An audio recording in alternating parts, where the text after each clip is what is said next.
Hey guys, it's Steve from Different Chick Farm and Orchards, and today's video is focusing on the orchard side of our video. So I've got here a tree that we grafted last year that I think was a 4-in-1, and we've already took off the pieces that didn't make it. I only got 2 sides that made it, and this is on a Lovell rootstock, which is a peach rootstock. And so I got a Moore Park apricot here. And on this side, I have a Jefferson plum that I'm pretty sure is a black plum, if I remember off the top of my head. So anyway, either way, the Moore Park apricot is awesome because we don't have a Moore Park apricot. So this will be a Moore Park for us to have on the farm. We had one at one time, and that one is no longer with us, if I remember right. So this will be a new source for scion wood in another year or two. These Lovells put down some roots. As a matter of fact, I had to cut roots out of the bottom of this where it had already rooted into the flower bed that it was setting in. So we are just before Valentine's Day in February. And by the way, if you're watching this and your wife or your husband, make sure you get them a gift for Valentine's Day so you don't get in trouble. Or at least fix them supper. You know, whatever. But anyway, so what we're going to do is right here where we got some growth, I've cut the top out of this tree. So this was rootstock, which means this is the variety it was grafted onto at the bottom, which is Lovell. So I don't need this. I don't want to graft up here this high. I'm going to graft down here. And so I'll be able to see what's going on. So this is my first graft of the year. First graft of 2023. So I don't have as great a success with peach. I do pretty darn good, as you can see. I've got peach and plum. It's done all right. I do real well with apple. I got a 98-99% take on apple grafting, but I'm not quite as good on these. So I'm going to make a fresh cut to get this little spot off the top. So we got fresh material that ain't dried out. And Tiffany has picked, this is a new variety for the farm, and this is called Black Boy. And this is a peach, correct, Tiffany? That is correct. So we're going to have an apricot, a plum, and a peach on this tree. So it'll be a 3-in-1 when it's done. And since I've got 4 pieces here to work with, I can probably pick out the one that's going to be the best for me. And I think that one right there is going to be excellent. Now, you only need, this is a bud, and you really only got to have 1. 2 gives you a backup in case one bud doesn't make it. 3 will give you 2. If you got plenty of scion wood, 3 is a great choice, or 2. If I've got something that I've only got a little bit of, and I'm going to graft several of them, if I've got a usable piece of scion wood, I will take each bud and graft. Now what I'm going to do on this one is a whip and tongue graft. I sometimes do a V cleft graft on these, but I'm going to do a whip and tongue on this.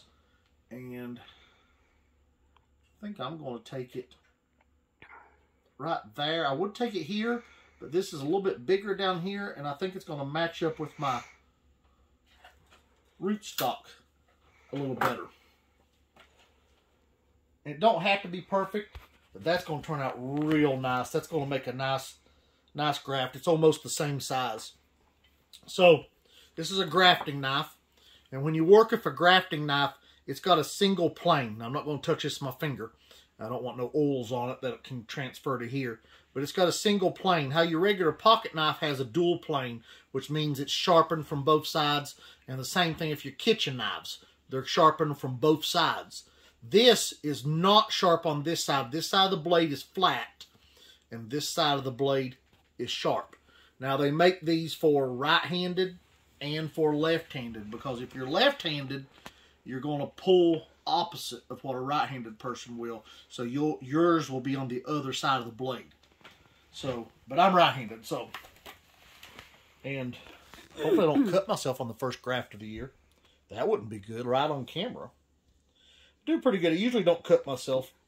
But we're going to come at an angle. You don't want to whittle, but you do want to get it right. And you want a good sharp knife. And I don't know if you can see that. If Tiffany's got you zoomed in far enough, you can see how flat, that is. It's not curved. It's not chunked. It's just a single motion up that. So that's what we're looking for. So now we're looking to do the same thing on our variety selection. So this is the variety of peach that I just discussed with you. So we're going to make a similar pull with that.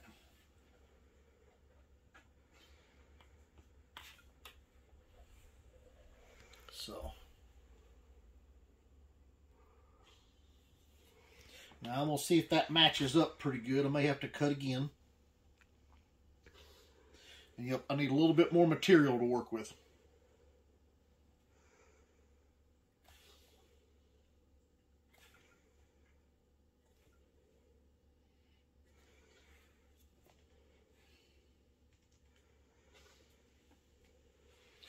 Okay, so it's a whip and tongue, and so what I got to do now is cut into this so we can lock the two pieces together. Now, let's see if you can see that. See how I cut into that? That's making our whip and our tongue so the two pieces can meet together. I'm going to lay this down carefully so it don't get dirty. And I'm going to turn my tree to where I can get in here and make a similar motion. Now, your rootstock like this that's a couple of year old tree is usually a little bit more tedious to work with. They tend to want to split and so forth.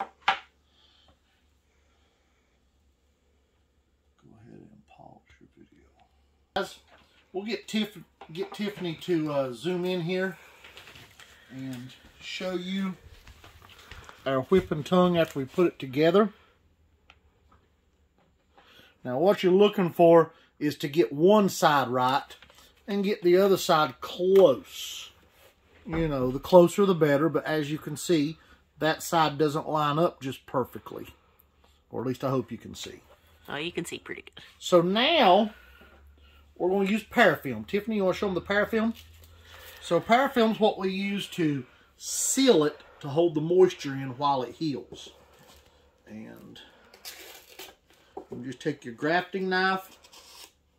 Be careful with your grafting knife. They're sharp. Or at least they're supposed to be. You like to have all your fingers after you're done. I cut myself with my pruners a while ago. Had them in my hand and kind of rolled them in my hand while I was doing two things, and they rolled around my finger and cut it. Wasn't real smart. So take your parafilm and stretch it just a little bit. And then carefully start it around your graft. Once you get it around it a time or two, you can hold it and stretch it just a little bit more. And don't hesitate one bit to cover up a bud. It is better to get it sealed than it is to worry about that bud. And a lot of times, if you don't put a lot of layers on it, those buds will push right through the parafilm and break them. Now, I come back to mine. If you do one layer of parafilm around it, the parafilm will deteriorate and fall off. But I do more than one because I've had a lot of trouble over the years out of the parafilm deteriorating before my graft union healed. And if you let it come off too early, you get an ugly graft, and I don't like ugly grafts. The top, I don't have wax, beeswax handy. I love sealing the top with beeswax. It works real well, but you can do it with parafilm. I've done it with parafilm for years. And similar to the bottom, just kind of hold it and go around, but make sure you get a little bit across that top. And just get it on real good. And there we go. So the last thing we'll do is we'll get another one of these tree labels. And I will put a tree label right here labeling the variety. And since these are already a year old, I will go back over these again so they don't fade out where we can't see them. But that's it, guys. That's how to graft a peach, a plum, a nectarine, an apricot, a plumcot, a pluot, Basically any stone fruit. That's the way it'll work. You can do do the same technique on apples too.